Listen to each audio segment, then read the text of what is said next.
मिनिटं लेट झालं तर आपण दुसऱ्याला फॅट बांधून मोकळे होतो. नाही वाट बघू शकत, नाही बघू शकत. आयुष्य घातलं पण ऐका, एक दिवस नाही, 1000 वर्ष घातलं, रामाची वाट बघणं सोडलं नाही. एक दिवस विचारलं शुभ्रीला, अगं शुभ्री आलाच राम तर? ते शुभ्री सांगावं, मेरी झोपड़ी के बागान खुल जाएंगे राम आएंगे, मेरे झोपड़ी के बागान खुल जाएंगे राम आएंगे, राम आएंगे तो अंगना सजा दीप जला के दीवानी में बनाऊं, राम आएंगे तो अंगना सजा दीप जला के दीवानी में बनाऊं, मेरे जन्म के पाप सारे धुल जाएंगे, राम आएंगे, राम आएंगे, आएंगे राम आएंगे. आयुष्य घातलं. अरे लहान असणारी शुभ्री आज म्हातारपणात आली, काळे केस असणारी पांढरे शुभ्र झाले, ताट चालणारी शुभ्री कमरेत वाकल्या गेली. अरे कशाचाच आधार लागत नव्हता, आधारासाठी हातात काठी आली, मुखातले दात पडून गेले, पण रामाची वाट बघणं सोडलं नाही. विचारलं नाही काही काय म्हटलं, राम आला नाही तर शुभ्रीने सांगितलं, राम मला भेटायला येईल. कसं काय येईल? रामाला माझ्यासाठी नाही, माझ्या गुरुच्या वचनासाठी यावं लागेल. रामाला भेटायची माझा रामावरती विश्वास नाहीच, पण गुरुंनी सांगितलंय ना, माझा विश्वास माझ्या गुरुंच्या पायावरती, संताची पायी हा माझा विश्वास. आणि वाट बघणाऱ्या शुभ्रीचा आज आयुष्य उभ्याला आलं, आज पुण्य फळाला आलं होतं. जगाचा मालक शुभ्रीच्या अंगणामध्ये आला. आज मेरे राम जी का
जाऊंगी मैं कलिया चून लाऊंगी और हार बनाऊंगी गले पे ना। पूजा के थाली में चंदन होगा, शबरी की कुटिया का पावन हो। आएंगे जबर बुराई तब आसन पे बिठाऊंगी, मीठे मीठे बेर अपने हाथों से। साथ साथ लक्ष्मण जी का दर्शन होगा, शबरी की कुटिया का पावन हो। कोणती कुटिया सांगितली? किती कोण सांगितलं? कोणती कुटिया सांगितली? बांधलेली कुटिया नाही सांगितली, ही 3.5 हाताची कुटिया. ही कुटिया बरं का, ही झोपडी. हिला नाव भरपूर, हिला कुटिया म्हटलेलं आहे, हिला झोपडी म्हटलेले, हिला बंगला म्हटलेले, हिला किराया घर म्हटलेले, हिला गोधडी म्हटलेले, हिला चेदरिया झिनी रे झिनी चेदरिया म्हटलेले, हिला बंगला म्हटलेले, याला पिंजरा म्हटलेले. काळी मुडीचा पिंजरा केला असं लागू बैसवीला एक नाही उड जाएगा पंछी एक दिन रहेगा पिंजऱ्या खाली, याला झोपडी म्हटलेले. एक गोड कविता होती बघा. याल तरी सुखे या, येता तरी सुखे या, जाता तरी सुखे जा, कोणावरी न बोजा या झोपडीत माझ्या. काय कवितेचं काय गोड वर्णन केले. भूमीवरी पडावे, ताऱ्याकडे पहावे, प्रभुनाम नित्य गावे या झोपडीत माझ्या. माड्या आणि तिजोऱ्या यातून होती चोऱ्या, दारात नाही चोऱ्या हो या झोपडीत माझ्या. किती गोड कविता होती ऐका ना, किती गोड कविता होती. इतकी गोड कविता होती. येता तरी सुखे या, जाता तरी सुखे जा, येता तरी सुखे या, जाता तरी सुखे जा, कोणावरी न बोजा या झोपडीत माझ्या. कोणावरती बोजा नाही. काय वर्णन केलं त्या झोपडीचं बघा. भूमीवरी पडावे आणि ताऱ्याकडे पाहावे. म्हणजे ती झोपडी अशी होती, असं भूमीवरती पडलं तर झोपडीच्या बाहेर तारे दिसायचे. भूमीवरी पडावे ताऱ्याकडे पाहावे, परंतु पाहत असताना प्रभू नाम नित्य गावे हो या झोपडीत माझ्या. काय वर्णन. आता बंगल्यावाल्याला म्हणा मन कविता, मन कविता. फरशीवरी पडावे, स्लापकडे पहावे, मनक्यात घ्या पोहावे हो या बंगल्यात माझ्या. कर्जाऊ काम केले, बँकेचे कर्ज वाढविले, खायला दाणी नाही राहिले हो या बंगल्यात माझ्या. आहे का नाही महाराज. बंगल्यात हे बघा, आपल्याला वाटतं बंगल्यात सुख आहे महाराज. ज्या बिचाऱ्यांना मिळत असतील त्यांना फार धन्यवाद. मला असं आपलं पत्र्याचं घर गेलो असं कीर्तनात जुना कालावधी, तेव्हा काही गाडी नव्हती आपली, मुक्कामी थांबायची वेळ यायची. ते आबा त्यांना माहिती काय मिळेल कार्यक्रम. कीर्तन झालं बसलो तिथं. गावकऱ्यांना पाहिजे झोपायची व्यवस्था कुठे. सकाराम पाटला तिथल्या बरं सकाराम पाटला म्हणलं गाव तुमच्याकडे व्यवस्था. म्हणजे मग महाराज मी या आपल्या झोपडीला पाय लावले म्हणजे समाधान होतं. म्हटलं वा चांगले बा. झोपडी काय असं ना आपल्याला पडायचे किती आहे रात घरी जायचे सकाळी उठून. चला मग त्याने म्हणजे चला आपल्या गाडीत जाऊ. त्याची गाडी होती महाराज. केव्हा येईन केव्हा चीन गाडीत लय मोठी मग झोपडी कशी काय म्हणतोय. गाडी गेली दरवाजात उभी राहिली. 2 कोटीचा बंगला होता केव्हाचा. कितीचा 2 कोटी. म्हणलं महाराज ही आपली झोपडी. बंगल्याच्या लाईट ती कॅमेरे ती सीसीटीव्ही नाही घर डोळे फिरायला लागले. याला झोपडी म्हणतो. मग आपले पत्रिक काय मग चला गेलो महाराज. उभं राहिलं ते गेट समोर काचेच दरवाजा. पण म्हणलं आता हा काहीतरी दाबील मग कोणतरी. आम्ही त्या गेट पुढे उभं राहिलो आणि त्यांनी असा बोट लावलो त्याला. लगेच दरवाजा उघडला. थंबवरती होता तो. मध्ये गेलो महाराज. ते म्हणजे बा ती लहानाची खोली, ती 2 नंबरची खोली, ती 3 नंबरची खोली, इकडं आमची खोली. नुसत्या खोल्याच खोल्या. म्हणलं माझी खोली कुठे. पलीकडच्या रूम मध्ये गेलो महाराज. मस्त रूम होता. म्हणजे बघा कूलर आहे, नाही जमलं फॅन आहे, ते दोन्ही नाही जमलं एसी, काहीच नाही जमलं तिन्ही बंद करून गप झोपा. दादा पाटील मला एक सतरंजी आणून देता की तू झोपायचं. महाराज 2 कोटीचा बघा. आज म्हणतो 2 कोटीचा बघा भरची झोपी तो काय मला. नाही म्हटले हे बघा इकडे जवळ्या हे बोर्ड दिसतं. म्हणलं 1 नंबरचं बटन दाबा एसी चालू आहे. 2 नंबरचा दाबा फॅन चालू आहे. 3 नंबरचा दाबा कूलर चालू आहे. आहे का इकडे बघा हे 5 नंबरचं बटन दाबलं हे त्यांनी काय होईल भिंतीतून कॉट बाहेर दाबलं. 5 नंबर भिंतीतून कॉट बाहेर म्हणजे बस बसलो कॉट वरती लागलं कॉट. म्हणजे असं काय म्हणजे महाराज लवकर झोप लागण्यासाठी ती व्यवस्था. 1 नंबर काम झालं गड्या. जे महाराज हे बघा उषा गाद्या सगळं तुम्हाला हे कॉट भेटून गेलं. याच्यात सगळं भेटून गेलं. आनंद झाला. म्हणलं काका मी किती दिवस थांबलं चालत. ते म्हणजे महिनाभर थांबा काही हरकत नाही. इथं किचन हाताने बनवता येत असेल तर उत्तम. आमच्या घरात कोण कधी उठतं त्याचा काही नियम नाही. मग तुमचं तुम्ही आवरायचं जेवायचं लावायचं पुन्हा झोपायचं तुम्हाला कोणी विचारायला येणार नाही. मला एवढा आनंद झाला सुखाने झोपू काढा.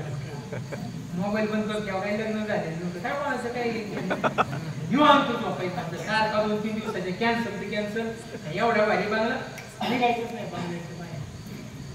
बस जा म्हटलं तुम्ही झोपतो. लावला मी दरवाजा लावला.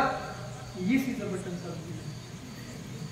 5 नंबरचं बटन पॉट बाहेर आला. पण त्याने जाताना एक गोष्ट सांगितली म्हणजे महाराज की जेवढे पांढरे बटन दाबताना कोणते दाबा काही अडचण नाही, फक्त हे लाल बटन दाबायचं नाही. ते लाल बटन असाय ते लाल बटन दाबलं का पॉट भिंतीत जातो पण एकटा जात नाही, जो झोपला त्याच्यासोबत जातो. नंतर पॉट बाहेर येतो पण माणूस बाहेर ती गेलो निघून महाराज. मी गेलो एसीचं बटन चालू केलं, उशाला घेतलं, डोळे झाकणार तितक्यात उठून बसतो. समजा आपण झोपलो या खाली लाल बटन दाबलं नाही कोण दाबायचे डोळे नाही नाही समजा या लहान पोरगा दिलं दाबून मी उठायचो, डोळे उघडायचो, लाल बटन पाहायचो. दोन कोटीचं ध्यानात नाही नव्हतं, नुसतं लाल बटन दिसायचं. 4 वाजेपासून उठ बस ही गाणी उठून बसलो. तुझ्या बांगल्याला काढी लागली. 6 वाजता माझी बॅग घेतली, घराच्या बाहेर निघालो. सकाळचीच एसटी होती पहाटेची, तिच्यावर बसलो, घरी निघून गेलो. माझ्या पत्र्यात जाऊन दुपारा फॅन नाही काही नाही, गरम होतो तरी निवांत झोपतो महाराज. हे बघा बंगला असेल म्हणजे झोपीत याच नाही.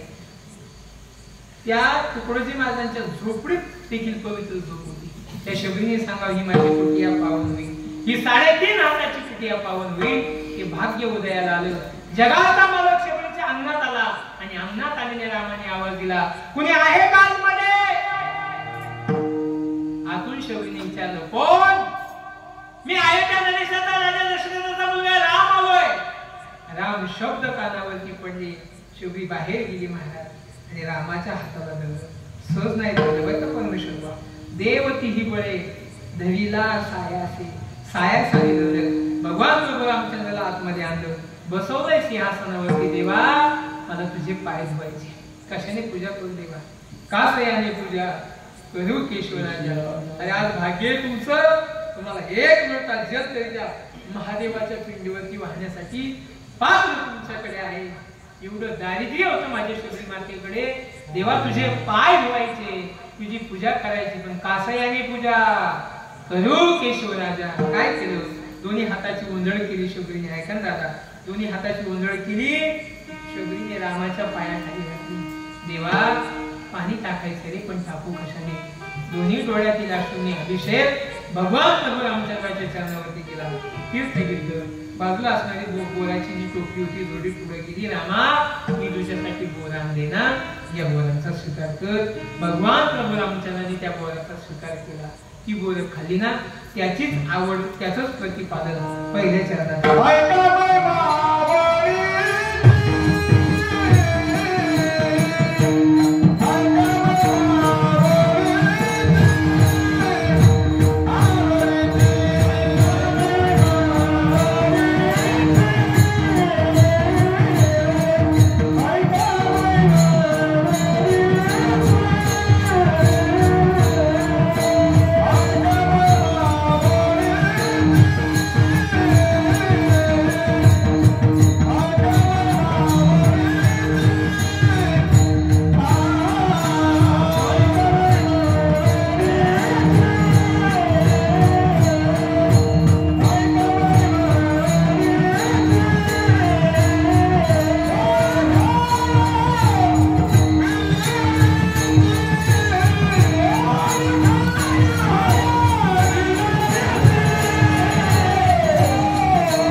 पहिल्या चरणात सांगितलं, ऐका महिमा आवडीच. काय केलं देवाने त्यासाठी? गोरे काय भिल्लटीची भिल्ल समाजामध्ये जन्माला आलेली माझी शबरी माता, शबरी मातेचं जात बघितली नाही महाराज, शबरी मातेचा भाव बघितला. देवाने कधी जात नाही बघितली, संतांनी कधी जात नाही बघितली. मग जात कोण बघतो? जात बघतो. नाही का? जात देवाने बघितली नाही. त्या शबरीच्या हातची गोष्टी बोलत खाली.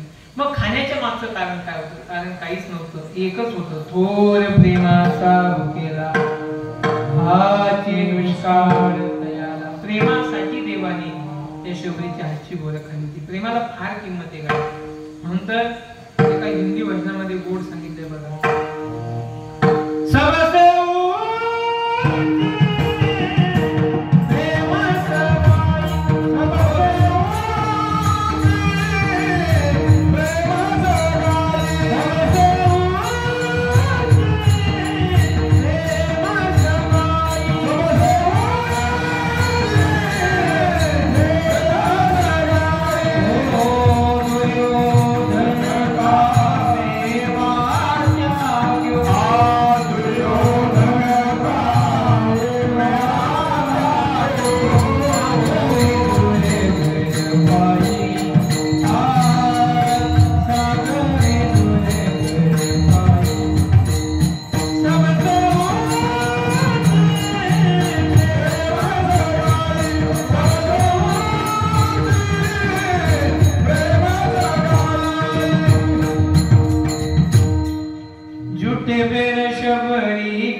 अर्जुन रथ क्यों भूल गए ठकुराई, सबसे ऊंचे प्रेम सगाई. सगळ्यात मोठं काय असेल प्रेम आहे. त्या प्रेमासाठी देव काही करतो बघा. कबीरदाजींचा एक दोहा सांगतो, पोथी पडी पडी सो जगमा पंडित भयानक होय. पोथी पडी पडी सो जगमा पंडित भयानक होय. 2.5 अक्षर प्रेम का पढे सो पंडित होय. ज्याला 2.5 अक्षर प्रेमाचे कळाले त्याच्यासारखा कबीरदाजी सांगते या जगात मोठा प्रेम. अजून एक हिंदी भजन बघा, जो प्रेम गली में आए नहीं प्रियतम का ठिकाना क्या जाने, जिसने कभी प्रेम किया नहीं वो प्रेम निभाना क्या जाने. वेद पढ़े और वेद करे मन में निर्मलता आई नहीं. कोई चाहे कितना ज्ञान कहे भगवान को पाना क्या जाने, जो प्रेम गली. वेद वाचत असाल पण भेद करत असाल, अरे पंडित असाल, ज्ञानी असाल, ग्रंथ मुखोद्गत असतील, पण तू अंतकरणातला भेद केला नसेल देवाची प्राप्ती कधीच होणार नाही. देवाला भूक लागली ती प्रेमाची, थोर प्रेमाचा भुकेला हाच दुष्काळ तयाला. प्रेमासाठी अजून देवाने काय केलं? गोड उदाहरण येते आता हे द्वापार युगातलं. द्वापार युगामध्ये देवाचा बालपणीचा मित्र होता आणि त्याचं नाव होतं सुदामा. काय नाव होतं त्याचं? सुदामा. सांदीपनी ऋषींच्या आश्रमात शिकण्यासाठी होते. एकत्र शिक्षण घेतलं, कालांतराने बाजूला झाले, दोघांचे लग्न झाले. सुदामाला एक पत्नी मिळाली, तिचं नाव होतं सुशीला. आणि भगवान कृष्णाला 16,108 बायका मिळाल्या. सुदामाला 2 मुलं झाली महाराज. पण एवढी गरिबी, घरी खायला अन्न नव्हतं. 18 विश्व दारिद्र्य सुदामा त्या ठिकाणी भोगत होते. आणि ते भोगत असताना महाराज पत्नी होती सुदामाची, तिचं नाव सुशीला. तिने बघितलं, कावो मी असं ऐकलंय तुमचा बालपणीचा मित्र द्वारकेचा राजा झालाय, ऐका ना, जाणं त्या मित्राकडे, मागा ना त्याच्याकडे काहीतरी, देईल ना तुम्हाला. सुदामाने सांगितलं, अगं संकटात मित्राकडे मागायला जाणे म्हणजे याला मतलब. मित्र काय फक्त संकटात कामी येतो का? मित्राशी कायम संपर्क ठेवला पाहिजे. की मतलबी मैत्री असेल ना, मी त्याच्याकडे पैसे मागणार नाही, मी संपत्ती मागणार नाही. राहो, तुम्ही तुमच्यासाठी नाही, आपल्या लेकरा बाळांसाठी. मुलांची अवस्था बघा. ऐकलं बायकोचं आणि भगवान कृष्णाकडे सुदामजी निघाले. चले श्याम सुंदर से मिलने सुदामा, मुख में जपते हरे कृष्ण रामा. चालत चालत गेले. त्या ठिकाणी द्वारपालांनी द्वारपालांना अडवल्यानंतर त्यांनी विचारलं, अरे कुठं चाललं? एक काम करा, जाऊन तुमच्या त्या कृष्णाला सांगा सुदामा आला, कृष्णाला भेटायला चाललोय. आहे का कृष्ण इथं? त्या द्वारपालाला राग आला, म्हणजे लय राग आला. ते म्हणजे काय काही कळतो कुठला? ही कोणती पद्धत आहे कृष्ण म्हणण्याची? स्वामी आमचा राग आहे वाक्याचा आणि कुशाल कृष्ण म्हणतोय एकेरी भाषेत. रागवली अशीच रागवली म्हणून मी बळजबरी नाही आपल्याला. कारण की कीर्तनामध्ये भाव प्रगट झाला पाहिजे. कीर्तनकार फक्त कीर्तनकार नाही, त्याला अभिनय आला पाहिजे. प्रसंग कसा आहे? आता मग अशी विराहाचा प्रसंग डोळे पाणवले गेले पाहिजे. आता मला सांगा, छत्रपती शिवाजी महाराजांचा इतिहास सांगावा. त्यावेळेस छत्रपती शिवाजी महाराजांनी हातात तलवार घेतली, बसलेला ते घोड्यावर निघालाय घोडा, पटावर गेले घोडा निघालाय, हातात तलवार राजाच्या अरे केवळ नाच करत माझ्या छत्रपती शिवाजी महाराजांनी वाजत वर्षी स्वराज्याची शपथ घेतली.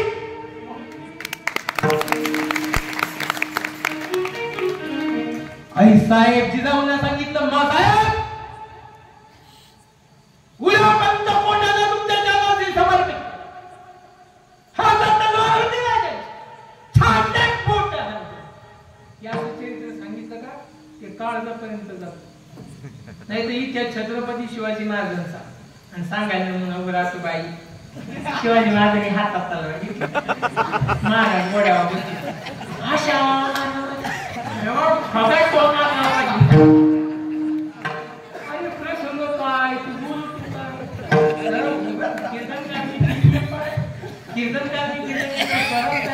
कीर्तनकारनी कीर्तन येतं स्वरात करावं, नाही जमलं स्वरात करावं.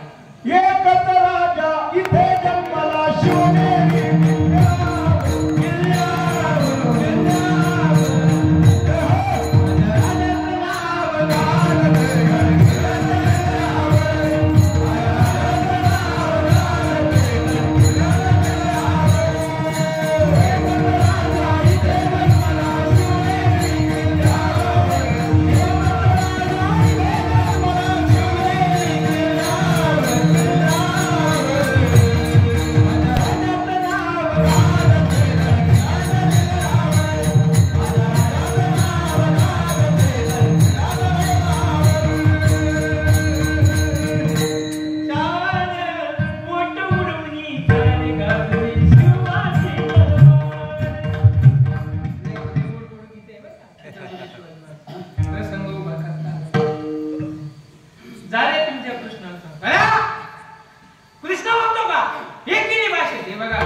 मित्रासाठी मित्र कधीच मोठा होत नाही, कधीच नाही. तो मित्रासाठी मित्रच असतो. तुम्ही शिकायला एकत्र होते, तुम्ही कलेक्टर झाले, मित्र शेतकरी झाला ना, तरी कलेक्टरने आल्यानंतर त्या शेतकरी मित्राच्या गळ्यात हात टाकावा. उलट कलेक्टरला त्या शेतकऱ्यांनी म्हटलं मला आपण फोटो घेऊ, कलेक्टरने म्हटलं पाहिजे सगळे आपण आपला एक फोटो घेऊ. कलेक्टरचा मोठेपणा याच्यात झाला. त्याचा मोठेपणा गाडीतून न उतरणे याच्यात नाही. मी आजही गेलो ना माझ्या गावात, आता लोक पूजा करतात, हार घालता गळ्यामध्ये, पाया पडता, दक्षिणा देतात आणि लगेच माझे थोड्या वेळाने फोटो इंस्टाग्रामला जातात. इंस्टाग्रामला, फेसबुकला, व्हॉट्सअपला, गावातल्या ग्रुपला टाकतो मी, इथं असं. आता एवढ्याने हार घातले, एवढं सगळं झालं. बाबा माझ्या गावात गेल्या माझ्या मित्रांनी कसं म्हणून पाहिजे, माझा काय रात्री हार तुमच्या गळ्यामध्ये, वा वा काय किती किती गर्दी. पण तसं होतच. मी गावात गेलो, सकाळी मित्रांनी पाहिलं, काय पाम्या रात्री कुठं किती वेळात हारतो बोलले. पाम्याचे लोक कसं काय एवढं पुढं पुढं करतात. म्हणजे अजूनही पण एक सांगू का, जो आनंद तुम्ही मला महाराज म्हणता ना, तो आनंद फक्त तुम्ही म्हणण्यावरती, पण त्यांनी मला काय म्हणण्यावरती आनंद आहे त्यांनी म्हणलं ठीक आहे तुम्ही काय म्हणताय, त्यांनी ते पहिले म्हणजे आनंद आहे ना. काय झालं आमचं गाव पळाशीला आला त्या पळाशीला 1 वर्ष शिकायला गेलं. तिथं काय झालं म्हणजे 8वी ते 9वी 1च वर्ष, म्हणजे 8वी पास झालं आळंदीला गेलो. तिथं 9वीला गेलो 8वी पास झालो. 8वीला तिथं होतो, 7वी पास झालो. 8वीला वडिलांनी गीत टाकलं. माझा पहिल्यापासून स्वभाव असाच. मला एक सांगू तुम्हाला, म्हणजे फक्त बदल एवढा झाला, पूर्वी मी खोड्या जास्त करायचो, आता विनोद जास्त करतो. बाकी आजही आपलं हृदय असं काढलं चेक करायला नेलं तुम्ही, मोजून 12 ते 14 वर्षाचे पोराचं हृदय निघालं. कशाचं टेन्शन घेत नाही. आज माझ्या पत्नीचं ऑपरेशन झालं कानाचं, म्हणजे उजव्या कानाचं झालं. डाव्या कानात झालं असतं तर दोष माझा होता. उजव्या कानाचं झालं ना, मग आपला दोष काही नाही त्याच्यामध्ये. तिथं ते दुसऱ्या पेशंट बसलेले चेकअप म्हणजे काय झालं, म्हणजे कानाचं ऑपरेशन झालं. फुल होतं का म्हणजे पडदाच गेला होता. ती बाई म्हणे का माझ्या याला बोली माझं ऑपरेशन करतील का, म्हणजे डॉक्टरला विचार, तुम्ही नाही सांगितलं. म्हणजे पैसे डॉक्टरला देणार फुकट मी का सांगू, मला पैसे द्या मग सांगतो मी तुम्हाला काय, नंतर डॉक्टरकडे जा द्या का तुम्ही सल्ले डॉक्टरची घेता. असा स्वभाव आपला. तिथं खोड्या करायचं नाही. एक मुलीने काहीतरी माझी खोडी केली आणि गुरुजींना सांगितलं, आणि आमच्या सरांनी ES पवार सर होते, त्यांनी मला एक शिडी मारली हातावर. मला राग आला मला का हिच्यामुळं मला सरांनी मारलं. ती माझ्या होती त्याच गावात होती, जेवायला गेली, दप्तर शाळेत होती, वायाच्या पिशव्या देत होती. ती घरी गेली, मी तिची बॅग घेतली, पिशवीतलं कंपोस्ट घेतली, घरी निघून गेली. मी घरी नेलीच नाही, जाता जाता मोडून तोडून फेकून दिली. राग आल्यावर काय माणूस मला. मी दुसऱ्या दिवशी शाळेत आलो. आल्यानंतर गुरुजींनी सांगितलं तिची कंपोस्ट म्हणून मी घेतली, मोडी फेकून दिली, संपला विषय. गुरुजींनी पुन्हा ती ज्ञान केलं तरी हसायचं. मला काय वाटत नव्हतं, पण आता बदल असला मला कोणी एक शब्दही म्हणजे असं अपमानित बोललं तर मला चांगलं वाटत नाही. तेव्हा मग तिथून आमच्या वडिलांना बोलवलं, त्यांनी सांगितलं हे बघा एवढा वर्ष आम्ही सांभाळतो, त्याला पुढच्या वर्षी कुठतरी टाकून द्या. आमच्या वडिलांनी अंदाज केला, एकच ठिकाण असं आहे जिथं कोणता माल टाकला तो चांगला म्हणून येतो, ते म्हणजे आळंदी. नवीन नापास झालो तिथं ते निकाल होता तो फाडून टाकला, शपथ घेतली माय बापाचा 1 रुपया आजपासून घ्यायचा नाही. नवीन नापास झाल्यापासून खरं हे बाई कॅमेरे माझ्या वडिलांना विचारा, तुम्ही वडिलांचा नंबर देतो, नसेल तर माझ्या गाडीत बसा, तुम्हाला घेऊन जातो, आणून सोडतो, फक्त येण्या जाण्याचा डिझेलचा खर्च तुम्ही करायचा. भाऊ तुम्हाला नाही विचारायची. घेतले नाही माझ्या बापाचे पैसे, निर्णय घेतला. आणि मग कीर्तन करा होऊन आम्ही त्या पळाशीतच माझं कीर्तनात बोलता बोलता बोलायचं सुरू केलं, चोरी करणे ती कंपास माझ्या डोक्यातच नव्हतं. चोरी करणं पाप आहे. आणि जिची कंपास चोरली ती पुढे बसते. अजिबात चोरी केलं नाही पाहिजे. ती उठून उभी राहिली, ए पण्या नाही कंपास चोरली होती तुम्हाला काय सांगायला लागलं. मी तेव्हा आता मी महाराज झालो असं नाही बोललं पाहिजे. असं तसं त्या गोपाळांना त्या ठिकाणी सुदामाला सांगितलं तू आता राजा झाला बोल नका. सुदामाने सांगितलं मी जाऊन सांगायला गेली. महाराज सांगितलं तुमचा बालपणीचा मित्र सुदामा आलाय, सुनते दौडे चले आहे, लगाया गले से सुदामा को फोन, और रुक्मिणी को बहुत ही अचंबा, अरे मेहमान के साजीब आ गए. बसवलं सिंहासनावरती. सुदामाची चरण पक्षालन केले, देवाने स्वतःचे कपडे घालायला दिले, तिलक केला, विधीने लिहिले सुदामाची नशिबी भीकाची मागावी. आणि भगवान कृष्णाने लिहिले सुदामाच्या नशिबी भीक न मागावी, भीक न मागावी. असं केलं महाराज. चेचा न केला आणि सुदामाला शुद्ध भाव दे कोणिया गाव सोन्या. सुदामाला विचारलं काय दिलेले माझ्यासाठी वहिनीने, ते पोहे पुढे केले आणि सुदाम देवाचे पोहे देवाने खाले. पोहे सुदाम देवाचे फके मारी कोरड्याचे, कारण एक थोर प्रेमाचा भुकेला हाची दुष्काळ दयाला. वेळ संपुष्टात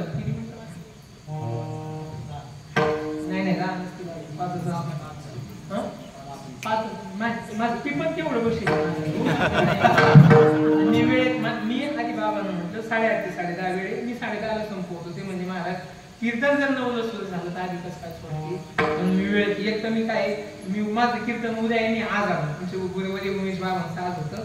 बाबांची तब्येत बरी नव्हती, काही अडचण होती. मला म्हणजे तुम्ही जातो म्हटलं जातो. असं मला हीच तारीख दिली होती बाबा. ही माझ्या नशिबात हीच होती, हीच ठेवायला पाहिजे.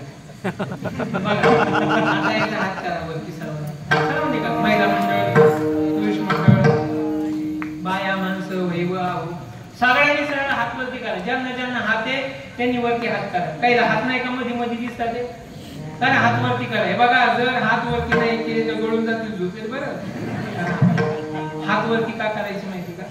आपल्या प्रत्येकाच्या हातावरती 2 रेषा. मोबाईल काल दिलाय बरं का? आपल्या प्रत्येकाच्या हातावरती 2 रेषा, एक धनाची आणि एक आयुष्याची. जेवढी जोरात टाळी वाजवा तेवढं धन वाढेल. ह्याला एक बंद थांबा हे असे फायद्याचं सांगितलं झाले सुरू लगेच. थांबा ना पुढचं काय का? जेवढी जोरात टाळी वाजवाल तेवढं धन वाढेल, जेवढी जोरात टाळी वाजवाल तेवढं आयुष्य वाढेल. ज्याला धन आयुष्य पाहिजे त्यांनी मी सांगेल तशीच टाळी वाजवायची, तुम्हाला वाटेल तशी नाही. हे बघा 2 रेषा आपल्या हाताने घरी गेल्या बघायचे. फक्त हात सरळ करा सरळ. तुम्हाला शेजाऱ्याची शपथ आहे पण आपल्या शेजाऱ्याच्या म्हणून हात वर कर, तुला माझी शपथ दिली करा. केले का सरळ करा. आता अशा